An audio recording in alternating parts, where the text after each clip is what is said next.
Muito boa noite a você que visita a gente pela primeira, segunda, terceira vez. Você visitante, seja muito bem-vindo. E você também que nos assiste pelo nosso canal do YouTube. Eu vou fazer aqui uma rápida confissão de pecado, porque antes da minha entrada no seminário, eu não lia Salmos, eu não entendia muito bem Salmos. Algumas expressões que eu ficava deslocado assim para mim. E aí, no seminário, quando a gente aprendeu a fazer a leitura correta dos Salmos, o contexto geográfico, político, o contexto social, tudo por ali perpassava, até mesmo pelo contexto messiânico, que são aqueles salmos que falam da obra de Cristo. E nós estamos numa série que se chama Salmos Messiânicos. Quero abrir com você o Salmo número 2, Salmo 2, do versículo 1 ao versículo 12.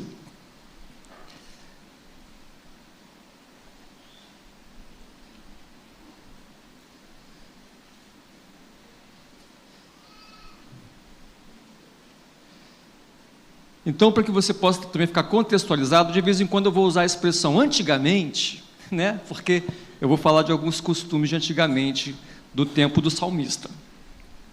Mas não será uma aula de escola dominical, pode ficar tranquilo. Vamos lá. Versículo 1. Por que se enfurecem os gentios e os povos imaginam coisas vãs?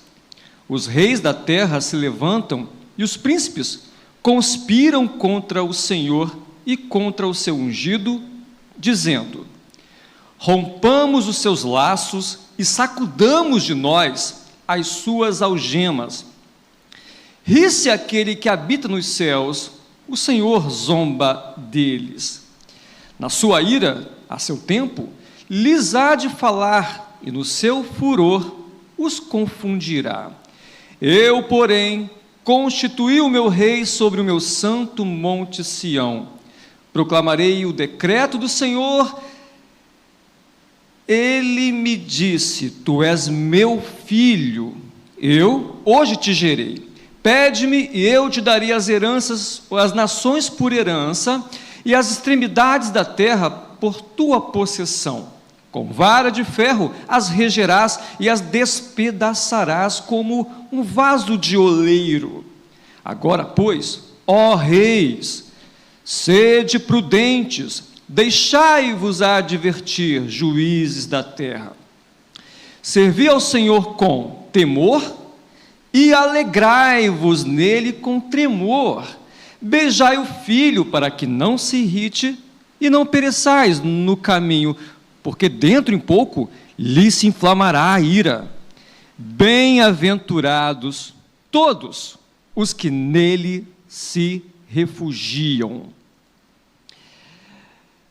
Rivalidade entre irmãos, quando criança, é uma coisa até que comum, né? Se você nunca brigou com seu irmão quando criança, parabéns para você. Mas, quando a rivalidade ela se estende à fase adulta, aí as coisas começam a ter um contorno um pouco mais delicado, grave. E foi o que aconteceu com dois irmãos, Adolf e Rudolf Dacier, que em 1920 administravam uma fábrica de sapatos na Alemanha. A empresa dos dois irmãos experimentava o sucesso, né, atingindo grandes vendas. Os dois ficaram muito poderosos. Acontece que os dois se desentenderam, e a rivalidade ficou tão acirrada que os dois passaram-se a odiar. Adolf e Rudolf dividiram a fábrica e cada um montou seu império de material esportivo. Adolf montou a Adidas e Rudolf a Puma. E então a competição que era dentro da família passou também para o escopo comercial. E essa rivalidade foi levada até a morte. Os dois faleceram, enterrados no mesmo cemitério, porém cada qual em um canto, cada qual em um extremo daquele cemitério.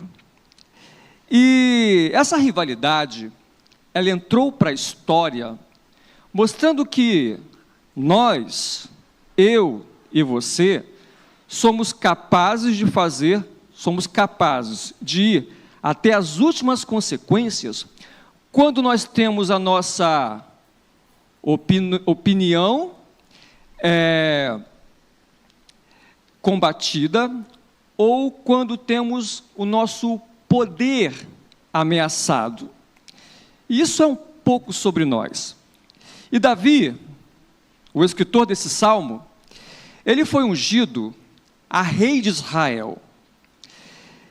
E, por certo, muitas pessoas rivalizaram com ele. Por exemplo, o próprio filho dele, Absalão, tentou tomar o trono do pai. E você também deve lembrar-se que o próprio Saul, o rei Saul, tentou várias vezes acabar com a vida de Davi. E nas linhas desse salmo, Davi profetiza que, assim como ele sofreu ao se tornar rei, viria um homem que também tornaria-se rei, seria coroado, seria ungido, que pessoas, que reis e que príncipes sentiriam-se ameaçados, incomodados com ele. E o salmo começa com o claro fato de que príncipes e reis do mundo têm o conhecimento de que esse rei que vem, ele vai ser coroado em algum momento da história. E ele vai ser empossado pelo próprio Deus, e isso tornou-se motivo de revolta, de desgaste. E esse incômodo leva esses reis e príncipes a sentirem fúria, como aqui mesmo no versículo 1 fala. Por que, ó reis, e príncipes? Porque as nações estão furiosas? Porque elas sabem que um rei vai dominar sobre elas, e elas começam a ter pensamentos vãos, do tipo: quem é esse aí que vai reinar sobre a gente? Quem ele pensa que é? Quem é este que agora devemos prestar contas a ele? E antigamente, a cerimônia da posse de um rei, ela acontecia, gente, isso aí está na Bíblia, porque também aconteceu com Davi. Alguém vinha com um chifre cheio de óleo de oliva, e então derramava-se sobre a cabeça desse que tomaria posse como rei, simbolizando que lá de cima vinha a escolha e a aprovação. E Deus Pai, o texto fala isso, que o Deus Pai, ele ungiu a seu filho. E nesse contexto aqui, você que nunca ouviu essa palavra, ungido, eu vou te explicar, vem do termo hebraico Machia, que quer dizer Messias. Alguém que é escolhido, rei. E essas autoridades aqui, elas não querem que um rei reine sobre elas. E eles então se ajuntam em secreto, e começam a conspirar uma trama para ver como é que dá um golpe nisso aí, como é que derruba essa figura que agora está a um nível acima deles. E ainda no mundo antigo, era muito comum que os reis mais fortes, com seu vasto império e exército, eles se apropriassem de outros reinados. É como se aquele rei mais forte, ele quisesse então ampliar os domínios territoriais de seu reino, tomando posse de outras terras, de outros reinados. Então ele avançava militarmente falando, conquistava outros povos, e tudo então agora lhe pertencia. O que acontecia então? Esses reis vassalos, eles conspiravam uma trama para fazer com que esse grande rei dominante, ele pudesse ser vencido. Eles não aceitavam o jugo desse rei, e então tramavam para que ele não subisse ao trono. E é interessante notar, gente, que após a morte de Jesus, e também a ressurreição, lá no livro de Atos, Pedro, ele está pregando o Salmo 2. Está lá, Atos 4, versículo 25 e 26, Pedro pega o Salmo 2 para falar com o seu público. E o que ele fala? Ele está contando lá que os poderosos da terra conspiram e tramam contra o rei, contra o ungido do Senhor. E Pedro, olha que legal, ele vai pegar ali, no seu contexto, né? Ele vai lembrar-nos de uma coisa. Os mestres judeus se levantaram contra o Messias, Pilatos e Herodes também rejeitaram o Messias. E Pilatos, que era o governador romano, ele tomava conta ali da Judéia, ele está diante de Cristo e ele fala uma frase, tipo assim, você não sabe que eu, Pilatos, tenho poder para te soltar ou para te crucificar? E depois que Pilatos fala isso, né, ele pega Jesus e manda para Herodes. E a Bíblia fala que quando Herodes vê Jesus, ele fica até de certo modo, até contente. Como assim contente? É porque Jesus, para Herodes, era uma figura curiosa. Ah, é você, rapaz. Ah, é você que eu estou há muito tempo querendo te conhecer, Jesus. O texto fala isso, gente, que ele fica até satisfeito. E ele começa a fazer perguntas para Jesus e também exige que Jesus faça um tipo de espetáculo, um sinal, alguma coisa que confirme a ele que esse homem, essa figura pública e curiosa, é de fato alguém notório, é de fato alguém importante. Mas veja que toda essa trama, e olha, gente, os judeus julgaram Jesus de madrugada, isso era contra a lei daquele tempo. E Pilatos e Herodes, eles também estão na história daquelas pessoas que rejeitaram o Messias, que se levantaram contra ele. Mas uma coisa não pode passar despercebido, que Deus, lá do céu, aquele que habita no céu, conforme diz o Salmo, ele vê tudo, gente. Ninguém consegue fazer qualquer tipo de plano sem que ele saiba, primeiro. É por isso que o texto fala que ele lá de cima vê e ri, e zomba, porque ele está zombando da ingenuidade dessas pessoas. E há algo que eu vou falar aqui, e que pode te assustar, mas eu quero que você preste muita atenção no que eu vou dizer. Há pessoas que ainda hoje fazem parte desse grupo aqui, desse grupo, que não quer que Jesus reine sobre a vida delas. E a pergunta que você deve se fazer é: será que eu sou uma delas? E talvez você se assemelhe a Pilatos, que diz ter o poder de prender ou soltar. Que parece que você, igual a Pilatos, tem o poder de dizer se Jesus deve ser escutado ou não, se ele deve ter o seu lugar ou não.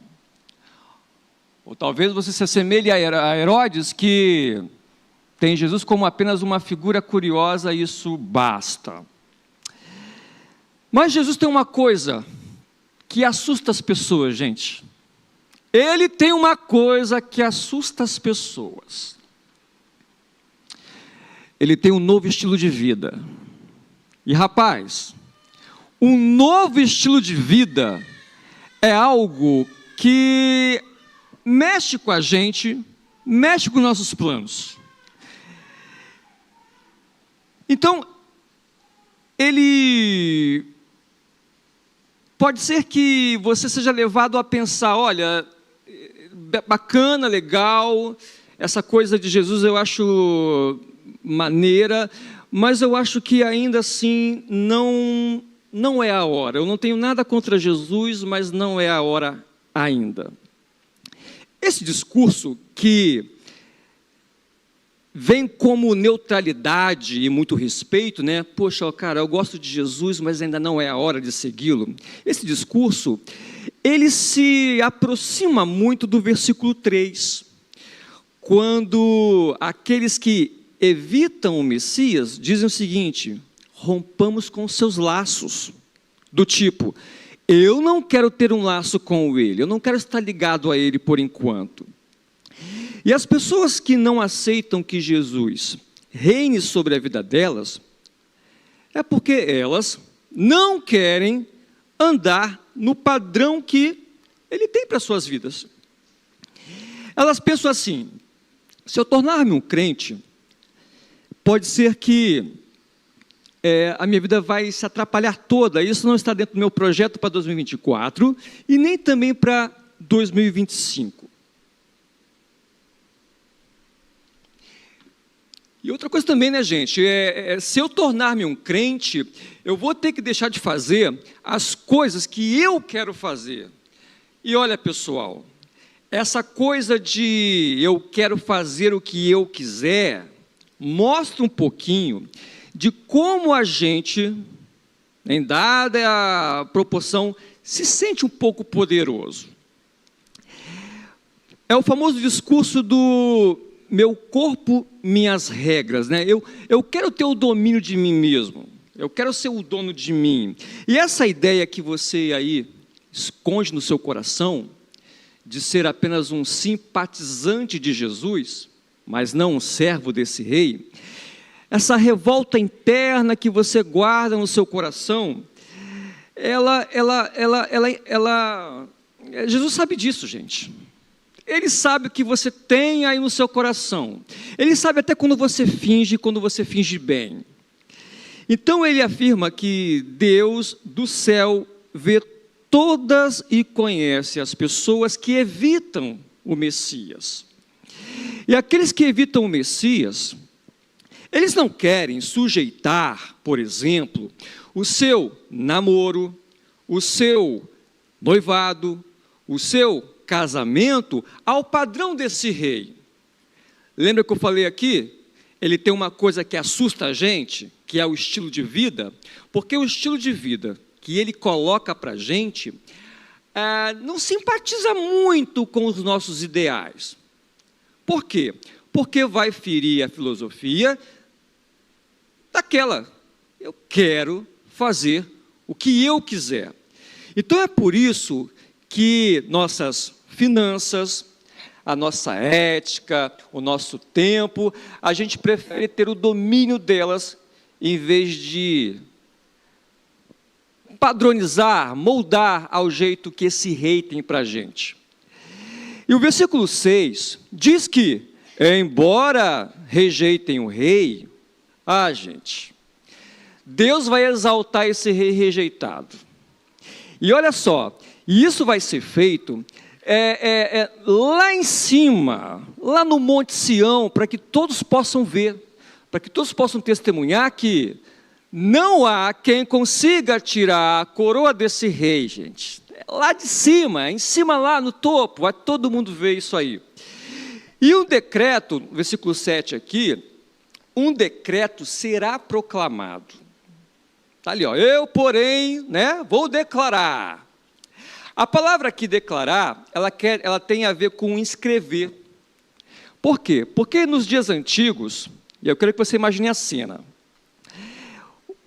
Aquele que vai ser coroado, ele é ungido, ele senta-se no trono, e então alguém vai inscrever, alguém vai registrar em ata tudo o que está acontecendo. Ou seja, esse rei, ele está tomando posse legítimo daquele trono, está validando o empossamento desse rei. E Deus Pai, ele coroou o filho, gente. Não é a gente que coroou o filho, né? Deus Pai o coroou. E está sendo dito que, quando ele torna-se rei, todas as nações agora pertencem a ele. Todos os povos pertencem a Jesus. Você ouviu isso? Aí vem uma coisa que talvez faça você pensar muito profundamente no travesseiro essa noite. Se todos os povos pertencem a Jesus, isso quer dizer que você pertence a Jesus. Mas, se você ignora essa verdade, você está se rebelando contra esse reinado de amor. Pilatos, Herodes e os líderes judeus que estiveram diante dele ficaram ameaçados, porque pensaram assim: olha, a gente sabe que esse homem tem um negócio aí, que é do céu, mas a gente não quer perder o conforto de ter o que a gente tem. A gente não quer perder as conquistas que nós conquistamos e avançamos. Lembra que os sábios do Oriente, quando seguiam a estrela, chegaram lá em Jerusalém e perguntaram assim: onde está o menino para que nós possamos adorá-lo? Alguém chegou para o ouvido do rei Herodes e falou assim: tem um pessoal aí que está perguntando cadê o menino que é rei. Herodes ficou aterrorizado. Espera aí, rei sou eu. Por quê? Sentiu-se ameaçado. Então, às vezes, a gente, e no nosso imaginário, a gente está num trono, né? Nós temos uma coroa e um cetro, aonde a gente dita as regras. É confortável para a gente agir assim, pessoal. É confortável para a gente pensar assim, porque a gente quer reinar sobre a nossa própria vida. Você quer ser o rei da sua própria vida, mas ninguém é dono de si mesmo. Ninguém é dono da própria vida. Não existe isso, gente. Não existe independência. Esses homens estão tentando, estão tramando, estão tentando ser autônomos, mas nenhum homem, gente, é autônomo de Deus. Nenhum homem é independente de Deus, nenhum homem é dono de si mesmo. Você foi feito para Ele, você pertence a Ele. Embora isso possa te deixar um pouco desconfortável, você querendo ou não, você pertence a Ele. E o versículo 9 traz aqui também, né, fala assim, você e o rei, ele vai reger, né, ele vai com vara de ferro, e ele vai despedaçar aqui o vaso, o jarro, né, porque antigamente, no costume antigo, o rei, ele podia escrever numa cerâmica, num jarro, né, por exemplo, o nome dos seus inimigos, das nações vizinhas inimigas e dos seus respectivos reis. Ele escrevia na cerâmica, né, no jarro, e vinha com seu cetro de ferro e despedaçava esse objeto, simbolizando assim a fragilidade daqueles que tentam se levantar contra ele. Porque, gente, a gente veio do barro, da argila, né, da terra. Nós somos frágeis. E é hora da gente refletir sobre a nossa fragilidade. É hora da gente refletir sobre a nossa pequenez. E também, na verdade, de que nós pertencemos ao Rei Jesus. Quer você queira ou não. E no terceiro e último ponto da mensagem, o salmista, ele adverte a que todos aqueles que evitam o rei devem refletir nas intenções que perpassam o seu coração. É hora de pensar, gente. Não tem jeito.